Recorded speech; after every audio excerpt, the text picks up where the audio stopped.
জার্মানিতে 40 লাখেরও বেশি মুসলিম বাস করে। তারা কি এই দেশটিকে বদলে দিচ্ছে? যদি দেয়, তাহলে সেটা কিভাবে? ডয়েচ ভেলে এর উত্তর হচ্ছে জার্মানির সংস্কৃতির অন্যতম প্রাণকেন্দ্র ক্লোন ও এর আশেপাশের অন্য এলাকায়। 2015 সালে প্রায় 10 লাখ উদ্বাস্তুকে আশ্রয় দেওয়ার পর জার্মানি জুড়ে আলোচনার অন্যতম বিষয়বস্তুতে পরিণত হয় ইসলাম, বিশেষ করে দেশটির সবচেয়ে জনবহুল রাজ্য নর্থ রাইন ওয়েস্টফালিয়ার অন্যতম শহর ক্লোন এবং তার আশেপাশের এলাকায়। জার্মানিতে থাকা প্রায় 40 লাখ মুসলিমের 14 লাখের বাস এই রাজ্যে। আগামী সেপ্টেম্বরে অনুষ্ঠিতব্য জার্মানির সংসদীয় নির্বাচন উপলক্ষে দেশটির 6টি বড় শহরে নানা প্রশ্ন নিয়ে সাধারণ মানুষের মুখোমুখি হন ডয়েচ ভেলের দুই প্রতিবেদক নিনা হাসে এবং সুমি সামাকান্দা। তাদের মতে, এবারের নির্বাচন নিয়ে আলাপ আলোচনার সময় সবচেয়ে কঠিন ছিল ইসলাম নিয়ে কথা বলা। ইসলাম জার্মানিকে ধারণ করে কিনা এ প্রশ্ন উঠলেই ছড়াচ্ছে উত্তাপ, জমে উঠছে আলোচনা। অনেকে এটাকে শান্তি ও সহিষ্ণুতার ধর্ম হিসেবে দেখেন, অনেকে আবার এটাকে মনে করেন ঘৃণার বাহক বলে। কারো কারো কাছে রাস্তায় চলা নারীদের স্কার্ফ ধর্মীয় স্বাধীনতা এবং মত প্রকাশের স্বাধীনতার অংশ, আবার কারো মতে এটা নিপীড়নের প্রতীক। জার্মানির মুসলমানরা ইসলামের নানা ধারার প্রতিনিধিত্ব করে। এই রাজ্যেও একই অবস্থা। জার্মান সংস্কৃতির কেন্দ্র ক্লোন শহরে গত মাসে নতুন একটি কেন্দ্রীয় মসজিদ উদ্বোধন হয়। অটোমান তুর্কিতে ধাঁচে নির্মিত এই মসজিদের গ্লাস ও পাথরে চকচক করে। 55 মিটার উঁচু মিনার জানান দিচ্ছে মসজিদের অস্তিত্ব। তারকা খচিত মসজিদের ভেতরটায় একত্রে 1000-এরও বেশি মানুষ নামাজ পড়তে পারেন। এই মসজিদটি অনেক বিতর্কেরও জন্ম দিয়েছে।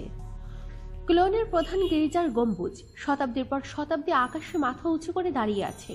সেই আকাশে ভাগ বসাবে মিনার, এটা যেন মানতে পারছিলেন না অনেক খ্রিস্টান নেতা।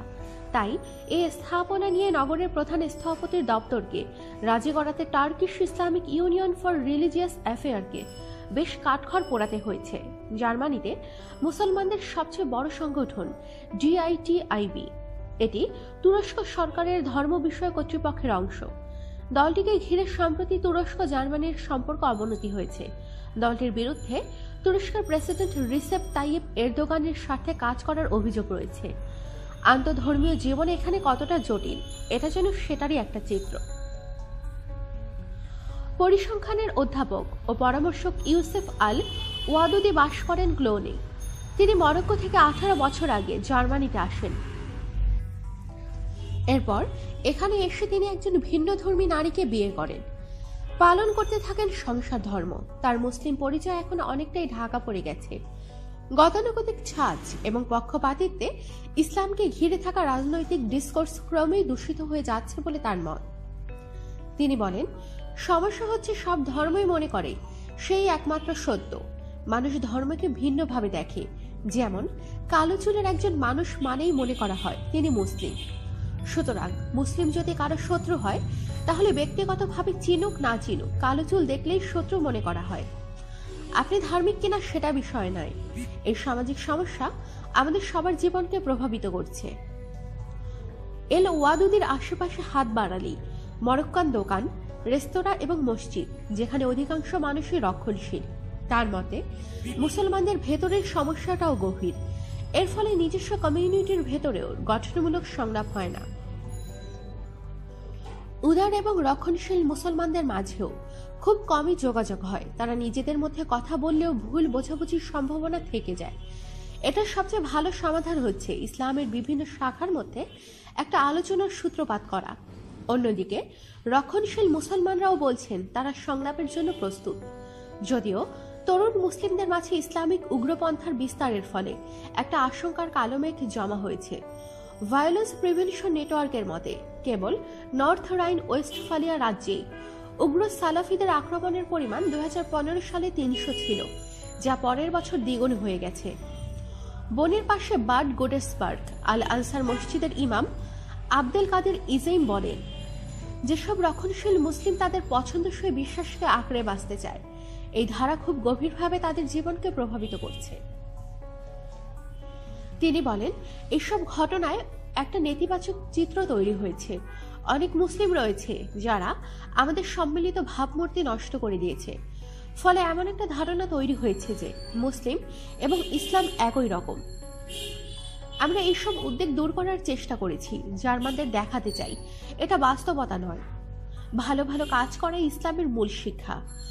অন্য ধর্মাবলম্বীদের ইসলাম ও মুসলিমদেরকে ভয় করা উচিত নয়, কারণ ইসলাম শান্তির ধর্ম। সংলাপ খুবই গুরুত্বপূর্ণ।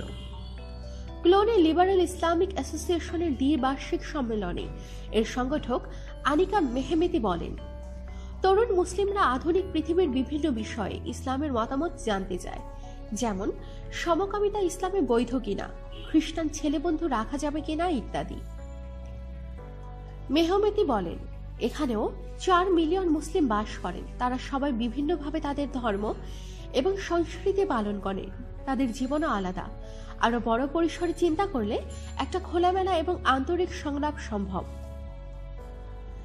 জার্মানির উচিত ইসলামকে তাদের দেশের অংশ হিসেবে গ্রহণ করা। এটা জার্মানিকে আরো উন্মুক্ত এবং সহিষ্ণু সমাজ উপহার দেবে, বলেন মেহমেতি। কিছু কিছু মানুষ এটাকে দূরে ঠেলে দেয়। তারা বলে এখানে ইসলামের কোনো অস্তিত্ব নেই, কিন্তু তারা বাস্তবতায় নেই। ইসলামে এখানে রয়েছে এবং সেটা একটা ভালো বিষয়। অবশ্যই ইসলামের উচিত অন্য ধর্ম এবং গণতন্ত্রের সাথে একই সমতলে এখানে অবস্থান করা। বলেন, ইসলাম ও মুসলিমরা জার্মানিকে ধারণ করে না। আমি এটা আর শুনতে চাই না, পারছি না। আমাদের সাথেই থাকুন, সাবস্ক্রাইব করুন।